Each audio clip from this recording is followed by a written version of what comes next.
ఆహ్వానిస్తూ మరి మన వర్కింగ్ ప్రెసిడెంట్ కేటీఆర్ నాయకత్వంలో వారికి చాలా ఆరూరి రమేష్ పెద్ద ఎత్తున చప్పట్లతో స్వాగతం.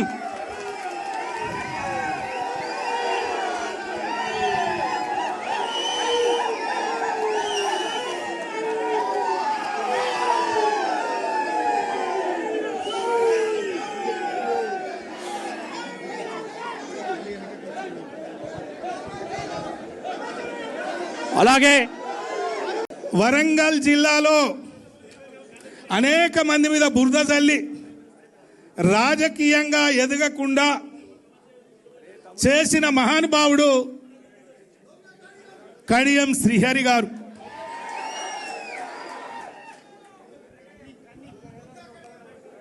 ఎన్నికల ముందు రేవంత్ రెడ్డితో ములాఖాత్ కుదుర్చుకొని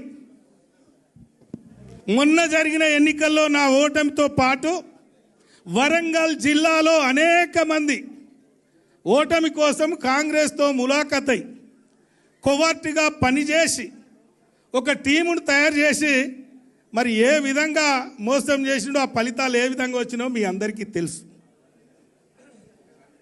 మరి ఇలాంటి దుర్మార్గులున్న పరిస్థితిలో పార్లమెంటు ఎన్నిక సందర్భంగా మేము ఒక నాయకుని శిక్షణతో ఒక క్రమశిక్షణంగా పనిచేసి రాజకీయాల్లో గ్రామాల్లో ప్రజల అభిమానాలు, కార్యకర్తల అభిమానాలు, నాయకుల అభిమానాలను మేము కొనియాడినాం, పొందినాం.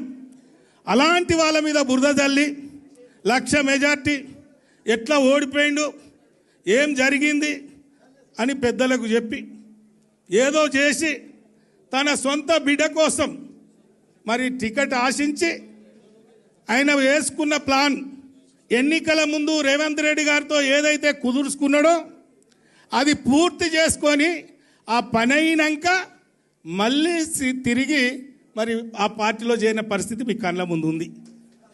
మరి అలాంటి వాడున్న పరిస్థితిలో, అలాంటి కఠినాత్ములు ఉన్న పరిస్థితిలో మరి నా రాజకీయ భవిష్యత్తుకే ఒక చుక్కెదురు ఉన్నది.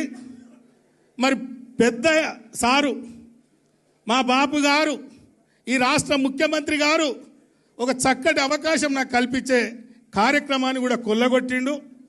మరి ఈరోజు ఇంతమంది మీద బురద చల్లుకుంటూ తన స్వార్థం కోసం, తన కుటుంబం కోసం మరి ఈరోజు ఏ కార్యక్రమాలు జరిగినాయో మరి ఇలాంటి పరిస్థితుల్లో నేను బయటికి పోవాల్సి వచ్చింది. విధి లేని పరిస్థితుల్లో మరి మొన్న పార్లమెంట్లో నేను భారతీయ జనతా పార్టీలో పోటీ చేయడం జరిగింది, మీ అందరికీ తెలుసు. ఒక్క మాట కూడా బీఆర్ఎస్ పార్టీ పైన కానీ, కేసీఆర్ గారిని కానీ, ఇతరత్ర నాయకులను కానీ ఏ రోజు కూడా నేను ఒక్క మాట కూడా నేను మాట్లాడలే. ఎందుకంటే నా గుండెలో ఉంది కేసీఆర్ గారు ఏం చేశారు, ఏ విధమైన కార్యక్రమాలు చేశారు, నా గుండెలో ఉంది. మరి అలాంటి పాపాత్ములు బయటికి పోయిళ్ళు కాబట్టే, అలాంటి దుర్మార్గులు బయటికి పోయిళ్ళు కాబట్టే తిరిగి నా సొంత ఇంటికి చేరాలి, మా బాపు ఆశీర్వాదం తీసుకోవాలి, జరిగిన తప్పులు మరి చెప్పుకొని మరి సొంత ఇంటికి రావాలని ఈరోజు నిర్ణయం తీసుకోవడం జరిగింది.